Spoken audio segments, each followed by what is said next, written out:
Gravando a nossa aula de hoje, dia 6 de outubro de 2020, pelo Colégio Evangélico Campo Grandense. Aula de ensino religioso, já passamos por José, Moisés, Davi, agora estamos em Moisés, já passamos por Davi. Livro de Provérbios, falamos sobre a necessidade também do engajamento na escola online, quanto é importante a leitura. E estamos rompendo, faltando apenas 2 meses para acabar a aula da escola. Partiu. 2 meses? Partiu o 8º ano, hein? Eita, glória. Vocês estão longe já, hein? E hoje nós vamos aprender o versículo de hoje, já está aqui na tela, vamos colocar lá que a escola nos mandou. Da reunião, sabe? Cortou seu áudio, Thiago. Da reunião.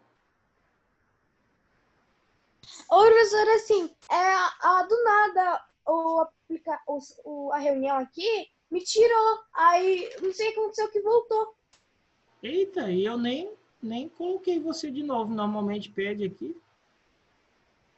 Ou deve ser só a internet que caiu e voltou. Lá em Efésios, capítulo 4, versículo 29, diz assim, ó.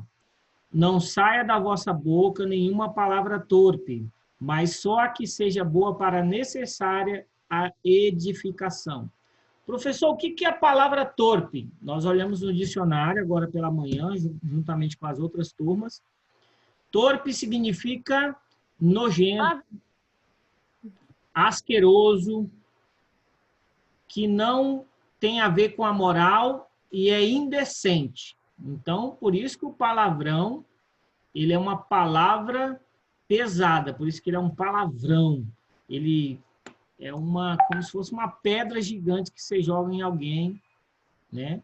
Desnecessário. O palavrão é desnecessário, a Amanda falou. Então, a palavra torpe, ela é asquerosa, ela é nojenta, ela fere a decência. Normalmente fala algo indecente, né? Tanto que quando você fala uma palavra torpe, a pessoa já fica... É algo que causa repulsa, né? A gente fica assim, como se estivesse comendo algo amargo. Então, a Bíblia diz que da nossa boca não pode sair essas palavras, mas só o que for bom para edificação e for necessário. O que é edificação, professor? Quando você vê um edifício, ele foi edificado. Significa que ele foi construído. E para cima. Então, você, além de edificar a pessoa, construir ela como pessoa, você eleva ela para cima. Então, quando você fala que alguém é bonito, que tem a voz bonita, que tem a letra bonita, que alguém é legal, que alguém é seu melhor amigo, você eleva ela a um nível de construção. Fala, olha, você é uma pessoa muito inteligente, você anda muito bem de bicicleta, você toca um belíssimo instrumento, você tem a voz maravilhosa. Quando você vai falando palavras dóceis e que edificam, as pessoas se tornam melhores, né? Mesmo que for uma crítica, ela precisa ser uma crítica dócil, uma crítica construtiva, que traz uma construção para a pessoa. Ela vai perceber que você gosta dela mesmo criticando ela, porque a gente só ouve os melhores conselhos dos nossos melhores amigos, né? Quem tem o direito de nos criticar sem nos ofender são pessoas que são nossos amigos verdadeiros. Não é verdade? Tem uma pessoa que te critica e você fala, quem que é essa pessoa? Nem me conhece, nem é minha amiga, nem sabe da minha história. Agora, quando é alguém que conhece a sua história, conhece a sua família, é sua amiga, já dormiu na sua casa, vocês andam juntos, quando essa pessoa faz alguma crítica para você, você pensa 2 vezes. Olha, é verdade. Realmente, eu acho que é isso que essa pessoa está falando de mim. Vamos lá, então. Nossa matéria de hoje na tela. A história dos Hebreus. Professor, então, nós já estudamos sobre Davi, mas antes dele depois teve José. José do Egito morre porque ele já era governador, muito conhecido no mundo inteiro.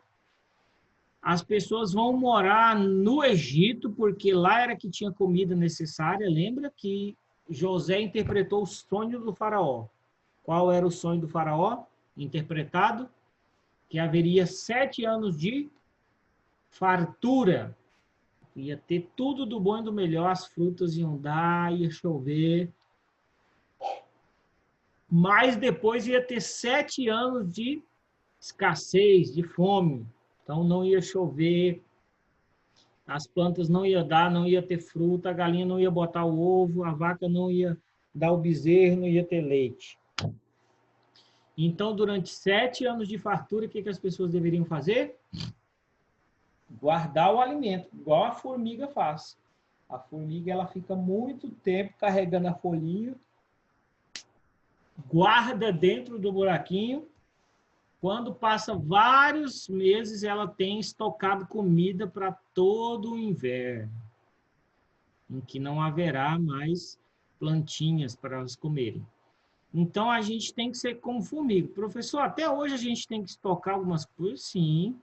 A gente deve guardar nossos dinheiros, fazer planos para o futuro, né? Guardar as coisas que a gente gosta, que a gente quer utilizar no final do ano na praia, né? Você tem uma prancha, tem um snorkel, um aparelho de mergulho, uma roupa de praia. Se você usa fora de época, ela estraga e quando você for realmente usar, já não vai estar bom. Então, câmera fotográfica, você tem que guardar. Então, até hoje a gente tem que zelar pelas nossas coisas. Mas uma das coisas melhores de se arquivarem hoje em dia é o dinheiro, né? Tem gente que tem cofrinho, todo mundo tem um cofrinho aí de moedinha. É maravilhoso fazer cofrinho. Quando você vê lá, você está com 200, 400, R$ 1.000 só de moedinha e dinheiro. Você pode eu juntei dinheiro, né, mãe? Tiago, já tem um cofrinho, Tiago? De moeda e de dinheiro?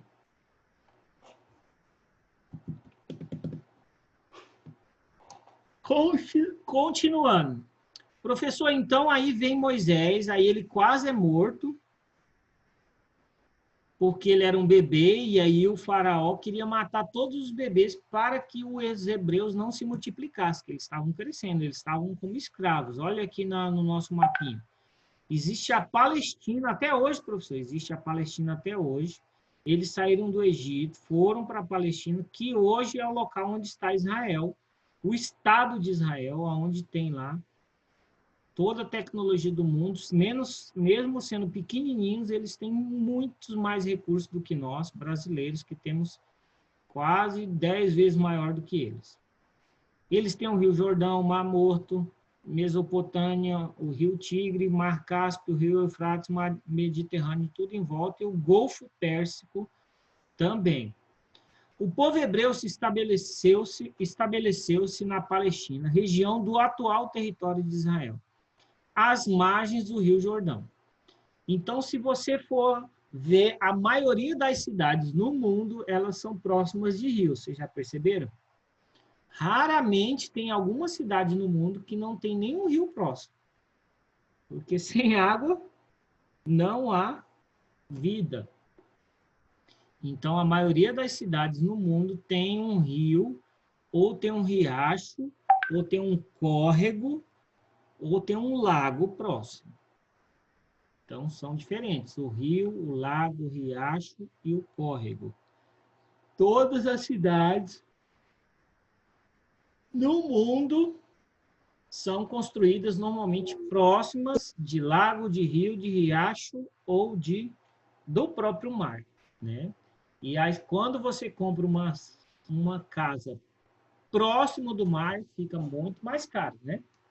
Eles chamam casa e apartamento à beira-mar. Então, você está lá de frente para o marzão. Só que tem uma desvantagem, tem a maresia que acaba corroendo tudo. Seu ar-condicionado normalmente dura 2 anos, o sal daquela maresia, daquele ventinho gostoso que vem do mar, ele corrói tudo, geladeira, um ROI, bicicleta, moto, carro, tudo que tem ferro acaba enferrujando. Próximo slide. Professor, então, os hebreus significa o que esse nome hebreu? Significa, de maneira literal, o povo do outro lado do rio, referindo-se ao rio Eufrates, uma vez que a base de seu povoado deu-se após realizarem a travessia do rio e se fixarem na chamada terra de Canaã. Lembra, toda vez que falar terra prometida, é a terra de Canaã, atual estado de Israel. Então, Israel até hoje, até os dias de hoje, estão lá na terra prometida, que é a Canaã. Eu tive uma professora na minha escola e na minha igreja que se chamava Canaã. Eu nunca tinha ouvido alguém com esse nome. E o nome dela era Canaã. E a gente chamava ela de Titia Canaã. A Radassa falou: professor, eu já assisti a série Os 10 Mandamentos e a Terra Prometida. Então já aprendeu bastante coisa, né? Que os 10 Mandamentos conta toda a história do povo hebreu e a Terra Prometida, todo o Êxodo, né? A Terra Prometida pode ser até mudado o nome para o Êxodo, que é a saída. Êxodos em hebraico significa saída do povo do Egito para a Terra Prometida. E quem faz promessas e cumpre, Deus. Professor, legal. Então, esse povo hebreu, eles foram o primeiro povo da terra a adotar o monoteísmo. O que é monoteísmo? Vocês já aprenderam na escola que tudo que é mono é um só. Por isso que quando você anda num avião que é monomotor, ele só tem uma hélice na frente. Ele é um monomotor. É um avião que tem uma hélice. Então, o povo hebreu, eles consideravam que existia apenas um Deus. Em todos os locais do mundo, sempre tem pessoas que acreditam em mais de um Deus. Acreditam em santo, né? Em imagens, em animais, no sol. Acreditam em várias coisas. Mas o povo mesmo que Deus escolheu foi o povo de Israel, porque eles tinham essa capacidade de perceber que só existe um Deus, e é o Deus verdadeiro. E aí Deus escolhe esse povo para que, através deles, o mundo fosse evangelizado. Como o mundo ser evangelizado, professor? Significa que o mundo inteiro ia conhecer Deus através do povo hebreu. Então, Deus inspirou cada um deles, porque eles detalham muito as coisas. Uma criança hebreia, ela decora a Torá inteira. Professor, o que é a Torá? São os 5 primeiros livros da Bíblia, que são eles: Gênesis, Êxodo, Levítico, Números, Deuteronômio. Imagina você decorar, palavra por palavra, os 5 primeiros livros da Bíblia. Só uma criança hebreia consegue. E o povo, eles têm a capacidade de guardar as histórias e repassá-las aos seus filhos, netos e bisnetos, da mesma forma que eles ouviram. Então, se fosse um brasileiro, o brasileiro brinca de telefone sem fio na escola e não consegue reproduzir uma frase para mais de 20 pessoas ou 10 pessoas. Já brincaram de telefone sem fio? Chega tudo errado lá a mensagem que a gente falou. Então, o hebreu não, ele consegue detalhar, lembrar de cada detalhe. E ainda mais com a inspiração dada por Deus, imagina? Deus entrando na mente deles, fazendo eles lembrarem de cada detalhe da história bíblica para que servisse de referência para nós, de bondade, de amor, de domínio próprio, de como nós devíamos falar, se comportar, reagirmos e agirmos diante da circunstância da vida. Durante toda a sua vida aqui na Terra, o que vocês vão ter que aprender? A lidar com as suas emoções, com as suas frustrações, estudarem, trabalharem, comerem bem, viajarem e comprarem os bens que vocês decidirem. Um carro bom, uma casa boa, uma moto boa, uma viagem boa, uma alimentação boa, uns eletrônicos bons, que são os eletrônicos bons, celulares, iPhone 11 Plus, Mega Plus Plus. Você quer ter as coisas boas, quer ter uma cama confortável, uma TV gigante, um videogame bem legal, com bastante jogos legais, 3D, 5D, 6D, 9D. Você quer ir para a Disney, quer comer coisas maravilhosas em restaurantes, ficarem nos bons hotéis, passear de iate. Então, durante a sua vida, você vai trabalhar muito para ter essas coisas. Uns vão conseguir, outros não vão conseguir. Dependendo da sua capacidade de estudar, de se informar e de buscar as coisas boas para a sua vida, te transformando numa pessoa altamente desenvolvida e que você não seja preso também, né? Não use drogas, porque se você for um usuário de drogas, nada vai dar certo na sua vida, você vai ficar dependente químico. A Radassa falou um ventilador para esse calor. Pode ser um ar-condicionado no 18. O Thiago falou, tem comida da Disney que é muito fofa. Que é uma rapadinha. Então, tem comidas maravilhosas espalhadas pelo mundo e a gente precisa experimentá-las. Por isso que a gente tem que trabalhar e estudar para conquistar recursos para poder sair.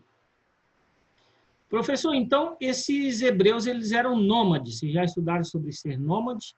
Os índios, antigamente no nosso país, eram nômades.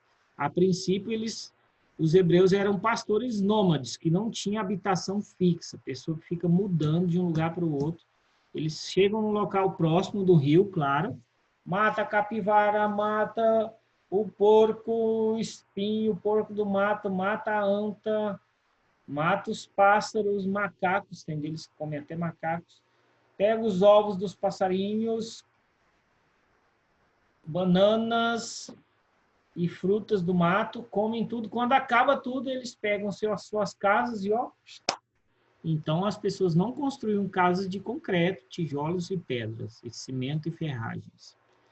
Eram feitos com lonas, com tecidos, com couro, né? Eram tendas que eram fáceis de armar e fáceis de desarmar. Professor, até hoje existem pessoas que são nômades nas cidades? Tem. Deixa eu perguntar para vocês, deixa eu perguntar para vocês. Vocês já mudaram mais de 5 vezes? Então, você é quase um nômade. Tem pais que mudam de bairro, mudam de casa para apartamento, de apartamento para casa, de apartamento para uma chacrinha. Tem gente que mora até em chácara, aqui em Campo Grande mesmo. Vão mudando de cidade em cidade e querem mudar até de país, né? Querem para ir para próximo do mar. Tem pessoas que mudam para ficar próximo do mar. E acabam sendo nômades. E sendo nômades, o princípio é quase o mesmo, né? A gente sempre buscando novos recursos para nossas vidas, novas formas de viver e para comer bem e morar bem. Eu estou gravando a aula? Estou, né? Ah, tá aqui, gravando. Voltando. A economia deles, então, professor, eles se dedicavam à criação de ovelhas e cabras. Os bens pertenciam a todos do clã, da família e da liderança. Então, praticamente, eles tinham ovelha e cabra. O que ovelha e cabra dão? Quem já tomou leite de cabra? Muito engraçado, né? A cabrinha dá ali 1/4 da vaca só e ela dá leite. E outra coisa que elas dão, lã, que dá para fazer. Roupa, forro de cama, dá para fazer cobertor. E, por último, a carne, né? Que é a carninha assada de ovelha, maravilhosa, né? Bem temperadinha. Eles assavam esses animaizinhos. Só que depois eles tiveram uma fase sedentária. Já fixado na Palestina, o novo Estado de Israel, eles foram deixando os antigos costumes e se desenvolveram a agricultura e o comércio. Professor, no Brasil a agricultura é muito boa? Sim, a gente praticamente alimenta o mundo. A gente tem soja, a soja faz suco, faz leite, faz carne de soja, tem tudo dá para fazer com soja.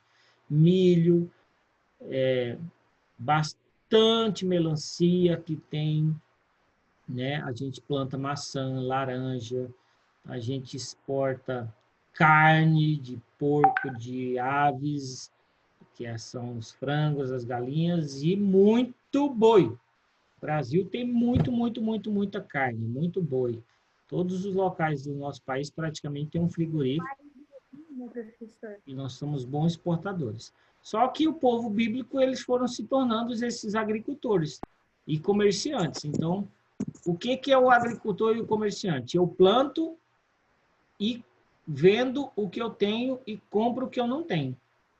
Então, a vida nossa é isso. Sempre tem alguém que produz algo que a gente não produz, e a gente compra deles. Por exemplo, se eu falasse assim, olha, eu estou pagando hoje R$80 para quem editar um vídeo para mim.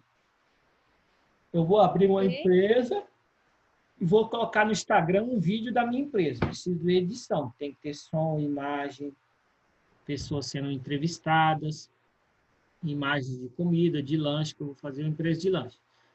Aí eu vou comprar de alguém, né? Você vai me vender o seu conhecimento. Ah, professor, você editar vídeo. Então, você ia ganhar R$80. E assim é a nossa vida. A gente sempre está conquistando algo que a gente tem, a gente vende o que a gente tem e compra o que a gente não tem. Então, se você... Tem gente que não compra alface, porque planta alface, planta tomate em casa. Tem gente que arruma o seu próprio chuveiro, não paga eletricista, porque sabe mexer com eletricidade. Legal, professor. Então, na Bíblia tinha tudo isso, tudo isso. Quem que eram os patriarcas, então? Os primeiros pais da Bíblia, os primeiros homens. Um líder possuía atribuição de caráter religioso, jurídico e militar. Tudo isso numa pessoa só. Hoje nós temos o pastor, temos o juiz e temos os militares. Antigamente a pessoa era tudo isso. Sabe? Ele era o líder religioso ungido por Deus. Aí ele julgava o povo e ele tinha que fazer as batalhas e as guerras militares. Isso aconteceu com Davi, que vocês conheceram a história dele, né? Que ele foi ungido como rei por Deus, mas ele julgava o povo como juiz, porque ele era rei, e ao mesmo tempo ele ia para a frente das batalhas. Ele era um militar de alto nível, tinha que planejar as guerras e como vencer essas guerras. Durante um período de grande escassez, Abraão, então, o primeiro patriarca dos hebreus, responsável por guiar o povo hebreu para uma terra prometida. Então, Deus já havia prometido essa terra há muito tempo, só que com aquela descoberta de José faz a descoberta que haveria 7 anos de fartura e 7 anos de fome. Só ele sabia, então ele administrou o povo de Israel, administrou o Egito, e aí o Egito inteiro ficou muito famoso. É eles que detinham toda a comida do planeta. E as pessoas iam morando próximo do Egito ou morando no Egito. Com isso, todo o povo de Israel vai para o Egito e se tornam escravos. Durante um período de grande escassez na Palestina, os hebreus migraram para o Egito, onde, após uma etapa de prosperidade, foram transformados em escravos. Então, aqui tem muitas histórias de que houve as grandes construções do Egito, aconteceu nessa época. Não só o povo hebreu, mas também os egípcios ajudavam na construção. Não era só os hebreus. Moisés liderou o êxodo, então essa saída, eles se revoltam, né? Eles percebem que seu povo já estava 400 anos sendo escravo. É muito tempo, né? 400 anos de escravidão. Então ele liderou essa volta do povo para a sua terra, né? Porque Deus tinha prometido uma terra maravilhosa, que emana leite e mel. Significa que tudo do bom e do melhor estariam nessa terra. Os cachos de uvas eram 2 ou 3 homens para carregar esses cachos de uvas, de tão grandes que eles eram. Então, era uma terra maravilhosa para se viver, para ter liberdade, construir a sua vida. Professor, então, aí, durante esse período, Moisés sobe no monte, e ele recebe os 10 mandamentos. que aí, sem esses mandamentos, como que as pessoas teriam civilizações amorosas? Pessoas que não cobiçassem, que tivessem Deus como prioridade, que soubessem a hora certa de descansar. Vamos ver os 10 mandamentos? Olha aí na tela. Primeiro mandamento, lá, professor, onde está escrito? Lá em Êxodo, capítulo 20. Primeiro mandamento, eu sou o Senhor teu Deus. Não terás outros deuses diante de mim. Aqui Deus já garantiu a exclusividade e as pessoas tendo Deus como único e somente Ele, seriam capazes de receber todo o amor dele e percebendo que existe só um Deus, esse Deus faria milagres na vida deles e eles não perceberiam que eles deveriam competir com outros deuses. Para quê, se só existe um Deus verdadeiro? Então, eles não seriam idólatras para outros deuses e perceberiam e teriam uma vida mais satisfatória, porque eles perceberiam que Deus é o único Deus e aí eles seriam agraciados com a graça, o perdão, o amor e a vida eterna. Não tomarás em vão o nome do Senhor, teu Deus, porque o Senhor não terá por inocente o que tomar o seu nome em vão. Então, o nome de Deus, né, muitas vezes citado como Jeová na Bíblia, mas não especificamente as pessoas chamavam Yahvé, mas o nome de Deus em vão é como se praguejar o nome de Deus, né? Como você falar o nome de Deus por qualquer motivo. E é bem complexo interpretar esse segundo mandamento, porque a gente fala Deus, Deus, mas Deus não é o nome de Deus. Deus é a divindade de Deus, todo-poderoso, tal, que emana o poder, que tem o poder de criar e descriar, fazer e refazer. Então, até hoje, ninguém sabe se alguém já falou o nome de Deus em vão, mas, claro, se você praguejar o nome de Deus, falar o nome de Deus sem motivos aparentes, simplesmente para denegrir a imagem de Deus. Então, você está falando o nome de Deus em vão. Santificarás o dia do descanso. Então, Deus sabia que o ser humano, ele, quando começa a trabalhar, ele não quer parar mais. Então, Deus falou, olha, vocês vão ter um dia para vocês descansarem. E aí, vocês vão honrar o pai e a mãe para que vocês vivam muito tempo sobre a terra. Então, quer viver bastante? Obedeçam seus pais e honrem eles. A obediência é uma forma de honra só. Existem milhares de formas de honrar os pais, né? Tratando com carinho, com amor, com respeito, ajudando nas tarefas de casa. Você pode ser um bom irmão do seu irmão, não brigar na escola, não fazer com que seu pai vá à escola por malcriação sua, por brigas, porque você está desonrando ele, o nome dele. Você não matar, tá claro para todo mundo, né? Não cometer adultério, é quando você tem sexualidade depois do casamento, você faz aí sexualidade com pessoas que já são casadas. Não furtar, ou seja, não roubar, não falar mal de ninguém, fazer um falso testemunho, né? Quando você acusa alguém, ela sendo inocente. Não cobiçar a casa do teu próximo. E aí a Bíblia encerra assim, ó, não cobiça a mulher, nem o gado, nem coisa alguma que lhe pertence. Pronto, professor, aqui está o segredo da felicidade. Se eu não roubo, não mato, não adultero, não cobiço nada de ninguém, tudo que eu conquisto é pela minha força. Tenho Deus como o centro da minha vida, o único. Não falo o nome dele, o Deus em vão. E separo um dia da minha vida para me descansar e tenho momentos de lazer maravilhosos.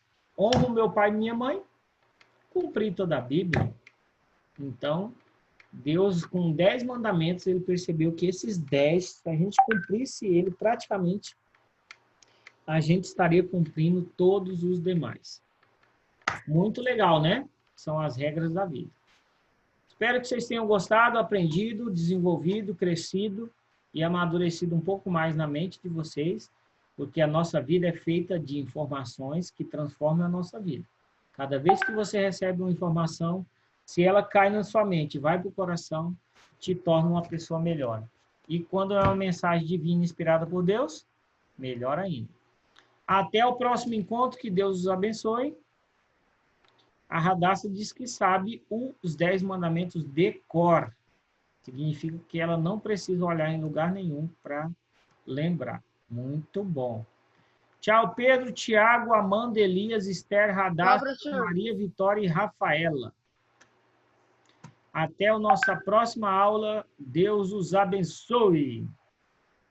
Professor, professor. explica mais sobre o Drive, alguma coisa. Ah, vocês vão receber uma informação direto da coordenação, completa, com todos os detalhes. Vamos receber hoje? Vou ver com a Rosana, possivelmente será hoje.